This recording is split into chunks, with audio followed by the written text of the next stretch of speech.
Bastogne, le 27 décembre. Je ne me doutais pas, après cette nouvelle nuit de bombardement, de la journée que j'allais passer. En quittant ma maison, enfin ce qu'il en reste, Jimmy me dit que des camions de ravitaillement sont partis de je ne sais où pour venir chercher les blessés et les emmener dans des endroits moins exposés. J'imagine l'espoir que cette nouvelle va causer chez nos pauvres patients. Nous avons aidé quelques 200 blessés à embarquer pour rejoindre les lignes arrière. Le petit soldat d'origine asiatique m'a embrassé et m'a promis de revenir après la guerre, enfin, s'il s'en tirait. Et à ce moment-là, j'ai réalisé qu'il n'envisageait même pas que moi aussi je pouvais me faire tuer. Toute la journée, des camions se sont arrêtés, les civils comme les militaires sont partis tant bien que mal. Les camions roulaient doucement, en tentant d'éviter les bosses et les fosses, en vain bien sûr. Par un civil d'Asnois, j'apprends que la femme de l'instituteur du village a accouché dans une étable, le jour de Noël. Je ne sais pas si cette nouvelle est belle ou triste. Jimmy vient me dire au revoir, ainsi que les docteurs américains. Les larmes ont coulé malgré moi. Et l'infirmier, avec ce beau sourire, m'a glissé à l'oreille « All is all right, Babette. You are a fantastic nurse. Don't cry. » J'ai circulé dans la grande rue comme une âme en peine. Un grand vide dans le cœur.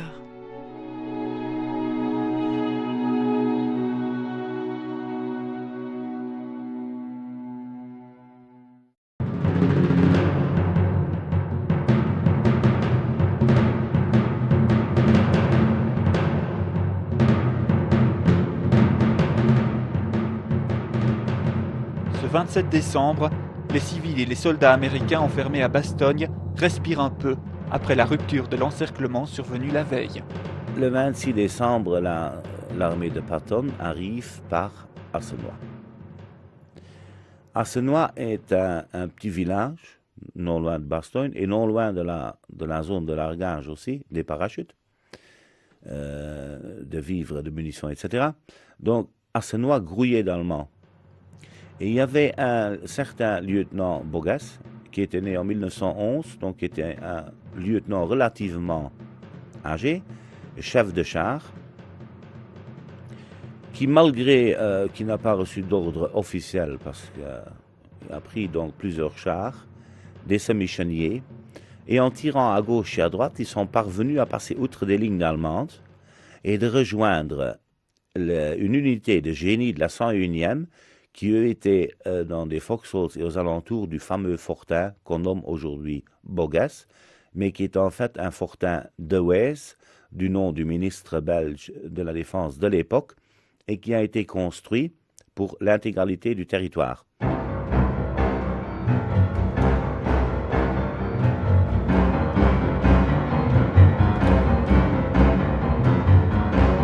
La route d'Asnois libérée permet l'évacuation des blessés.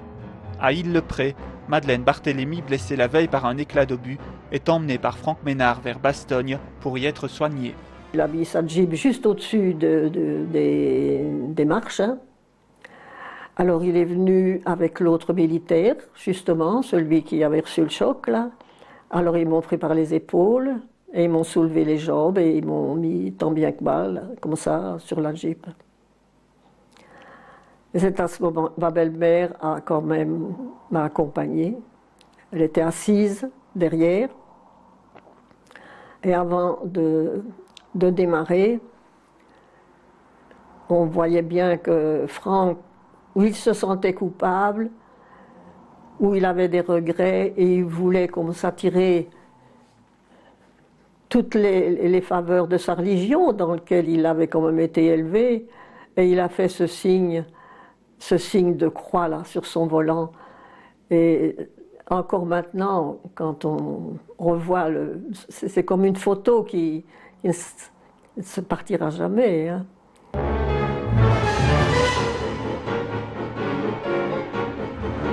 À Bastogne, les civils profitent de la rupture de l'encerclement pour fuir la ville.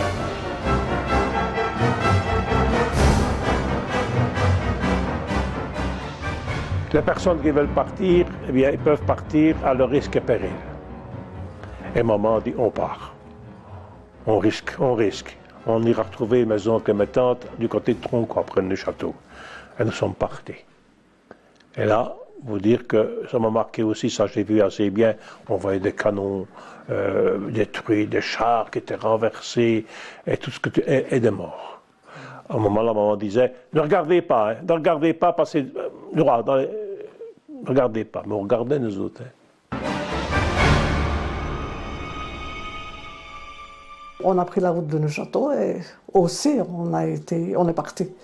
Et on est parti que ça mitraillait au-dessus de nous, les balles sifflaient et on passait avec pour voir s'il n'y avait pas de mine avant nous. Il y a eu des consultations des hommes et des femmes un peu plus fortes, etc. Est-ce qu'on reste ou est-ce qu'on s'en va par cette percée qui a eu lieu?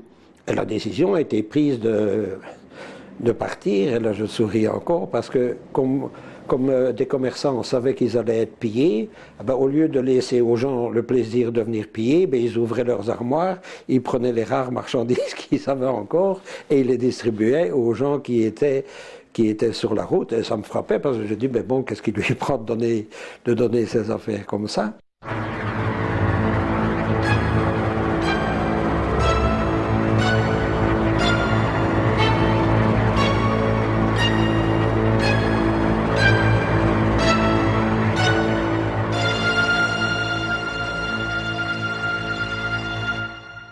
Dans leur périple, les civils découvrent un spectacle particulièrement horrible.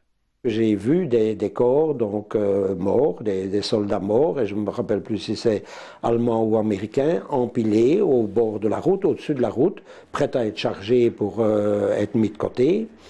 Et à un certain moment, il y a eu, parce que les Allemands ont voulu refermer ce corridor, sachant que Patton avait étiré ses troupes pour foncer et libérer Bastogne, ils savaient qu'il y avait une partie faible. Alors ils ont essayé de refermer, et c'est comme ça que devant moi, j'ai vu passer des chars, j'ai vu la neige se soulever avec les balles de mitrailleuse, j'ai vu une vieille dame prendre son vélo et précautionneusement le mettre contre un arbre, et son mari qui lui criait « Mais Jeanne, couche-toi, couche-toi !»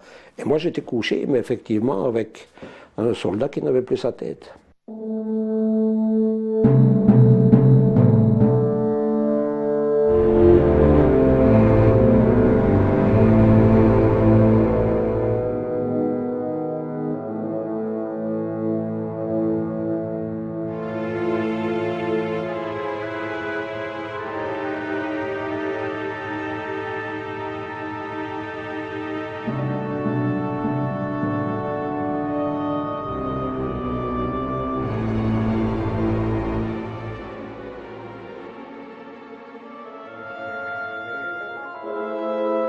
À la tête des troupes qui ont sauvé Bastogne, le général Patton.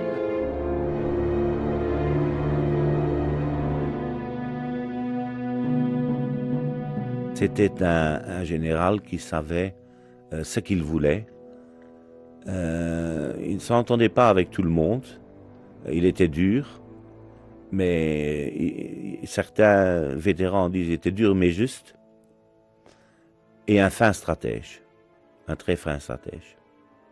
Il a dit, quand il a vu la situation de Bastogne, il a dit là, il faut intervenir, ce qu'il a fait. Et il est arrivé donc le soir du 26.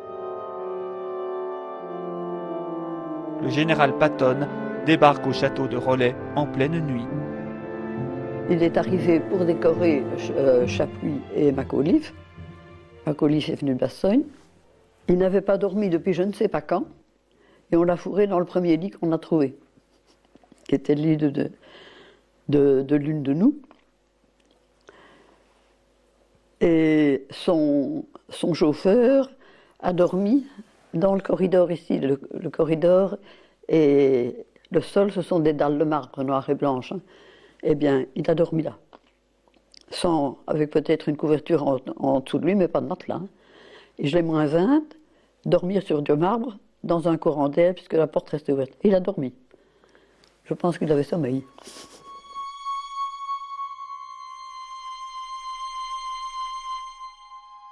Le lendemain, les occupants du château sont surpris d'y découvrir le général. La personne qui logeait dans cette chambre-là et qui était montée pour faire sa toilette et qui avait été un petit peu effrayée en entendant le ressort de son lit qui grinçait Et un solide ronflement. Elle est partie épouvantée, elle est venue nous dire, mais il y a quelqu'un dans mon lit. Alors on s'est demandé ce que c'était, on s'est enquis et on a su que c'était Patton. Ce jour-là, Patton décore le général Macauliffe et le colonel Chapuis. Les deux officiers étaient sur les marches de l'escalier et Patton était en dessous, il les regardait. Et c'était un gros costaud avec une mâchoire, une tête puissante. C'était un... Comment est-ce qu'on appelle? Un bulldog. Moi, je rends hommage aux Américains. Parce qu'ils ont risqué et ils nous ont libérés. Ça, je dois dire chapeau. Moi, je les remercie d'ailleurs de nous avoir libérés et d'avoir... Parce qu'il faut vous dire que ces gens-là ont quitté leur pays pour venir. Ça, oui. Ça me marque, ça.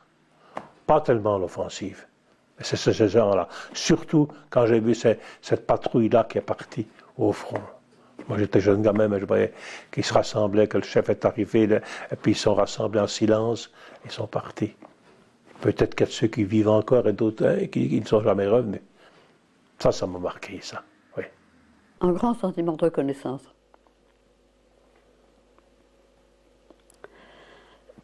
Parce que le temps était impossible. Ils se battaient dans des conditions tellement dures.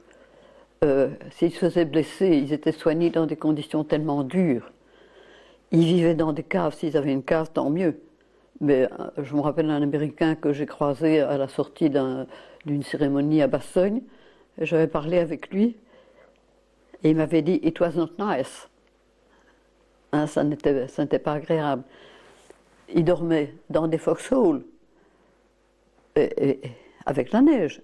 Enfin, on a vu ça de tous les côtés. Donc, ils ont quand même souffert. Et ces bouquins, Band of Brothers, Frères d'armes, hein, ça a passé, on a fait 4 séquences. On se rendait compte des conditions dans lesquelles ils vivaient. Alors, si vous n'avez pas un grand sentiment de reconnaissance, eh bien, c'est que vous n'avez pas de tripes.